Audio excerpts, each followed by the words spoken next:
Ito mga katribe ang isang cause po ng paninilaw po ng kalamansi. Kapag ka po yung ating tubig ay nag-i-stay po sa kalamansian at matagal po humupa ang tubig, ang nagiging epekto po niyan ay namamatay po ang kalamansi, kagaya po na inyo po nakikita po sa video. Bago po mamatay, unti-unti po muna po siyang dumidilaw ang itsura.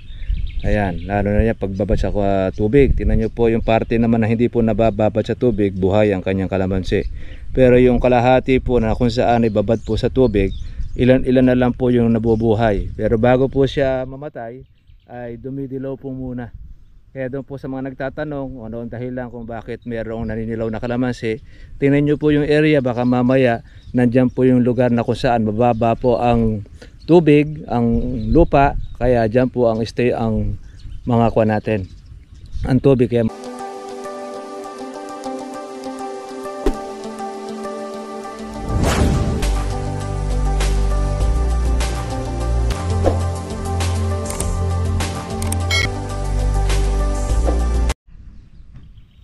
ito mga katribe ang isang cause po ng paninilaw po ng kalamansi. Kapag ka po yung ating tubig ay nag-i-stay po sa kalamansian at matagal po humupa ang tubig, ang nagiging epekto po niyan ay namamatay po ang kalamansi, kagaya po na inyo po nakikita po sa video. Bago po mamatay, unti-unti po muna po siyang dumidilaw ang itsura. Ayan, lalo na yan pagbabad sa tubig. Tingnan nyo po yung parte naman na hindi po nabababad sa tubig, buhay ang kanyang kalamansi. Pero yung kalahati po na kung saan ibabad po sa tubig, ilan na lang po yung nabubuhay. Pero bago po siya mamatay, ay dumidilaw po muna. Kaya doon po sa mga nagtatanong, ano ang dahilan kung bakit mayroong naninilaw na kalamansi, tingnan nyo po yung area, baka mamaya nandyan po yung lugar na kung saan mababa po ang tubig, ang lupa, kaya dyan po ang stay ang mga kuha natin, ang tubig, kaya mamamatay po ang inyong kalamansi. Tingnan nyo po ito, matagal na po na walang ulanan, pero yung tubig ay nananatili pa rin, stagnant water, kaya hindi mabubuhay ang kalamansi po rito sa kanyang lupa. Ayan, nadaig pa siya po noong okra dahil mayroong buhay na okra, kaya lang ang kalamansi ay patay. Kaya po yung kalamansi, mahina po siya sa tubig, lalo na pagka ito ay nabababad. Ayaw po ng kalamansi yun, yung nabababad. Yan, yan na po kayong sample. Kaya kung magtatanim po ng kalamansi, wag po yung ganitong area na bahay tubig, ay masisira lang po ang inyo pong puhunan. Malulugi po kayo dahil mamamatay po kalamansi. Maliban na lamang, meron tayong mga alternative na ginagawa po dyan, patataasan po yung lupa. Ito po yung area mga katribian na kung saan ay mababa ang lugar. Kaya yung kalamansi, hirap po siyang lumaki. Kaya iba naman dyan ay dumidilaw. Karaniwan naman dito, namamatay. Ayan. Dahil ito ay mababang area, nauubos po yung kanyang dahon. Ayan. Dahil natutubig sa tagulan. Ayan, marami na po rito namatay na. Kasi dito lahat ang uho ng tubig. Kapag halimbawa ay magkaroon po ng bagyo o kaya yung habagat, kung ito ay mababang area, ay namamatay po ang kalamansi. Yung hindi po siya natutubig na gano, ayan, nakakasurvive. Pero pagka natubig na, mamamatay. Tingnan niyo po rito sa area na ito. Mababa rin kasi ang area niya. Halos wala pong kalamansi rin po na matira. Namamatay dito sa lugar na ito ang kalamansi. Kaya pagka po tayo magtatanim po ng kalamansi, pag ganito po mababa, huwag na po tayong sumubok. Dahil malulugi lang po tayo mga katribya. Medyo malaki-laki po ang puhunan sa kalamansi. Kaya hindi na po natin ito pwedeng taniman pag ganito mababa. Pwede siguro dito palay. Ayan. Palagay ko, marami na rin beses na tinaniman ito ng may-ari. Kaya lang, tuwing tagulan, ayan, namamatay. Pero pagka hindi naman natutubig, ganda po ng kalamansi. Buhay siya. Dahil buko mga maliliit. Maganda ang kalamansi. Pag hindi po siya natutubig, hindi siya natutuyo.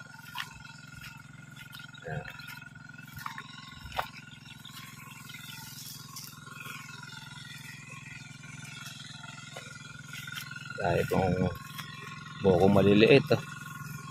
Singit ito. Nakapagpabulaklak siya sa wala sa panahon.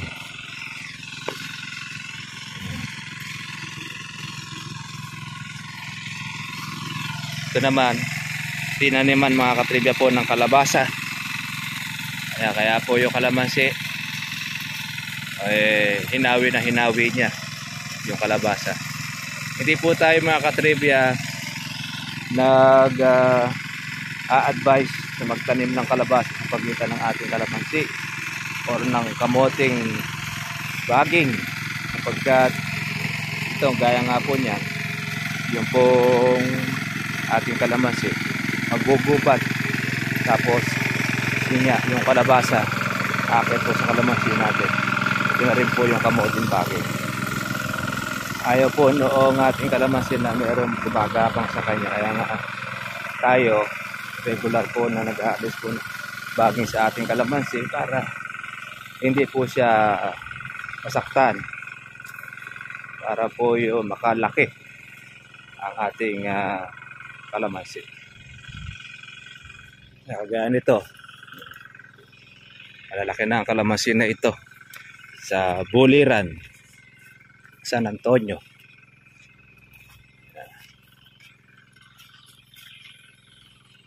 Po yung siling tanim nila. Kaya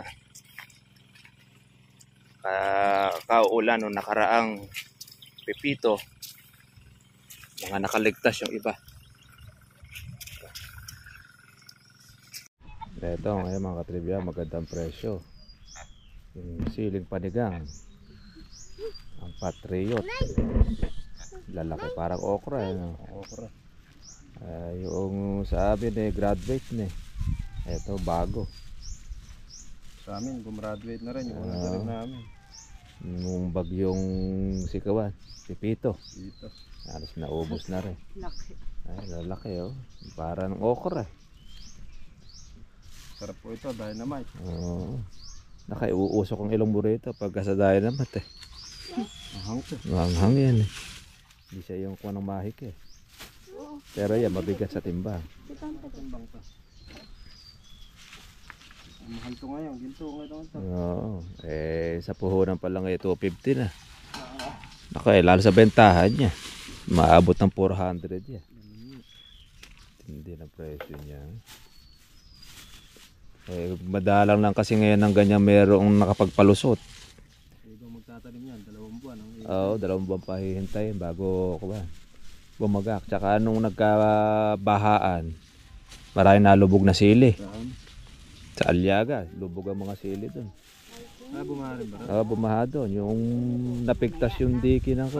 Yung may Quezon doon. Ubos, lahat ng kamatis saka sili dyan. Ganda ng konon. Ganyan na rin, malalaki na rin ang bunga. Oo, nasira siya nung baha na yan. Oo, kawan yan. Yung parang binuksan yata yung pinakakuan doon. Hindi kasi yung nyaro na nabugtas sa diki na yun. Doon. Kaya walang tubig dyan sa ilog. Gagawin? Gagawin pa lang. Kaya halos doon pa rin ang bugso ng tubig. Kaya marami nasira mga gulayan. Pati kamatis, mga nasira doon, nalubog.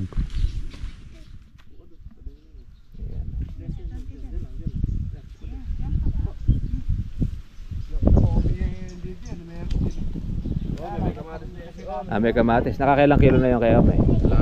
Wala pang hinog. Kaya naman o kanya, makakalusot yun. Sa 100 yata presyo ng kamatis eh. Pero mataba lang.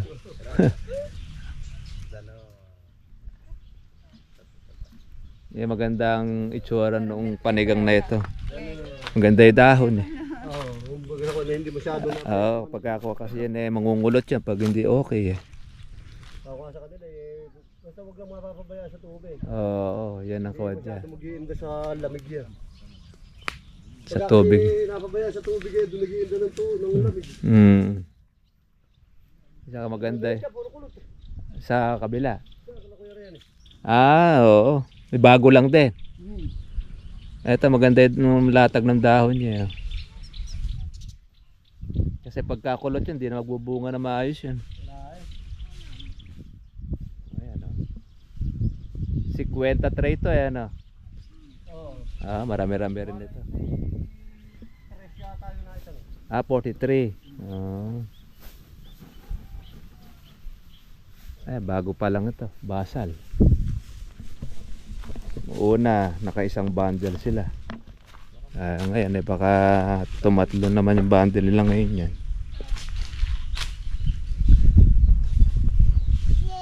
Papalakas ng papalakas yan.